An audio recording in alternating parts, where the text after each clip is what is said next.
একটা সময় দক্ষিণ আমেরিকার সবচেয়ে শান্ত দেশগুলোর মধ্যে একটি ছিল ইকুয়েডর। পর্যটকরা আসতেন, মানুষ স্বাভাবিক জীবনযাপন করত, অপরাধের হারও ছিল তুলনামূলক কম। কিন্তু মাত্র কয়েক বছরের ব্যবধানে সবকিছু বদলে যায়। আজ সেই দেশে প্রতিদিন গুলি চলছে, রাস্তায় লাশ পড়ে থাকছে, কারাগারের ভিতরে শত শত বন্দী নিহত হচ্ছে, আর সরকার বাধ্য হচ্ছে বারবার জরুরি অবস্থা ঘোষণা করতে।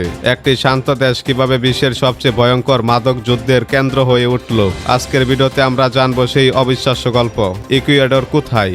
ইকুয়েডর দক্ষিণ আমেরিকার পশ্চিম উপকূলে অবস্থিত একটি দেশ। এর উত্তরে রয়েছে কলম্বিয়া আর দক্ষিণ ও পূর্বে রয়েছে পেরু। দেখতে ছোট হলেও এই দেশটির ভৌগোলিক অবস্থান আজ তার সবচেয়ে বড় সমস্যা। কেন ইকুয়েডর এত গুরুত্বপূর্ণ? বিশ্বের সবচেয়ে বেশি কোকেন উৎপাদন হয় কলম্বিয়া ও পেরুতে, কিন্তু সমস্যা হলো এই দুই দেশের মাঝখানে অবস্থান করছে ইকুয়েডর, আর এখান থেকে শুরু হয় বিপদ। মাদক পাচারকারীরা বুঝে যায় ইকুয়েডরের সমুদ্র বন্দর ব্যবহার করলে সহজেই কোকেন ইউরোপ এবং আমেরিকায় পাঠানো সম্ভব। ধীরে ধীরে আন্তর্জাতিক ড্রাগ কার্টেলগুলো ইকুয়েডরে তাদের নেটওয়ার্ক গড়ে তোলে। আজ বিভিন্ন প্রতিবেদনে বলা হয় যুক্তরাষ্ট্র ও ইউরোপে পৌঁছানো কোকেনের একটি বড় অংশ ইকুয়েডরের পথ ব্যবহার করে। এক সময় ইকুয়েডরের হত্যাকাণ্ডের হার ছিল খুবই কম, কিন্তু ড্রাগ কার্টেলগুলো শক্তিশালী হওয়ার পর পরিস্থিতি দ্রুত বদলে যায়। শুরু হয় গ্যাং যুদ্ধ।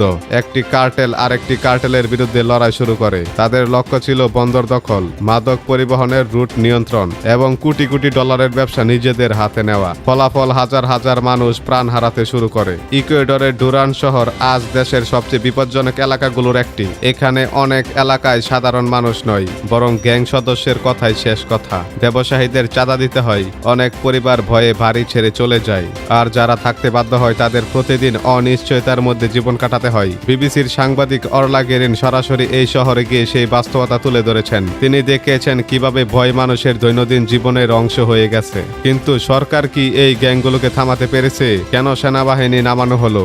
আর ভবিষ্যতে ইকুয়েডরের কি হতে পারে? কেন জরুরি অবস্থা ঘোষণা করা হলো? 2024 সালে পরিস্থিতি এতটাই ভয়ঙ্কর রূপ নেয় যে ইকুয়েডরের সরকার দেশ জুড়ে স্টেট অফ ইমার্জেন্সি বা জরুরি অবস্থা ঘোষণা করে। সরকারের লক্ষ্য ছিল সেনাবাহিনীকে রাস্তায় নামানো, গ্যাং সদস্যদের দ্রুত গ্রেফতার করা এবং দেশের নিয়ন্ত্রণ আবার সরকারের হাতে ফিরিয়ে আনা। কিন্তু এত সহজ ছিল না, কারণ অনেক গ্যাংদের কাছে ছিল আধুনিক অস্ত্র। তারা শুধু অপরাধী নয়, বরং ছোটখাটো সশস্ত্র বাহিনীর মতো সংগঠিত।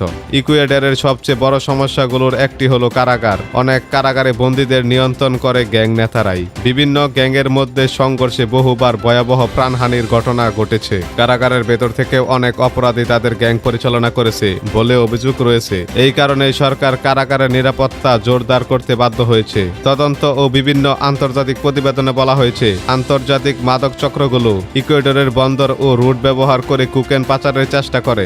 এই রুট দিয়ে মাদক যুক্তরাষ্ট্র ও ইউরোপের বিভিন্ন দেশে পৌঁছে যায়। এই অবৈধ ব্যবসার আর্থিক মূল্য এত বেশি যে বন্দর, রুট এবং গুদামের নিয়ন্ত্রণ নিয়ে গ্যাংগুলোর মধ্যে সংঘর্ষ অব্যাহত থাকে। সাধারণ মানুষের জীবনযাপন, সবচেয়ে বেশি কষ্ট পাচ্ছেন সাধারণ মানুষ।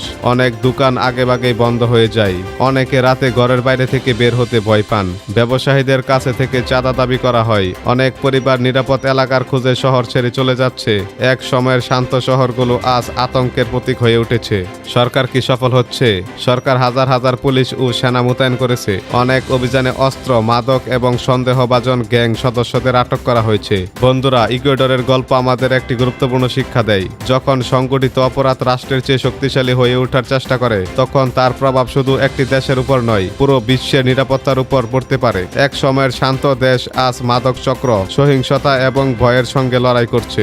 আপনার কি মনে হয়, ইকুয়েডর কি আবার আগের মতো শান্ত দেশে পরিণত হতে পারবে? আপনার মতামত অবশ্যই কমেন্টে জানান। ভিডিওটি ভালো লাগলে একটি লাইক দিন এবং বন্ধুদের সঙ্গে ভিডিওটি এখনই শেয়ার করে দিন।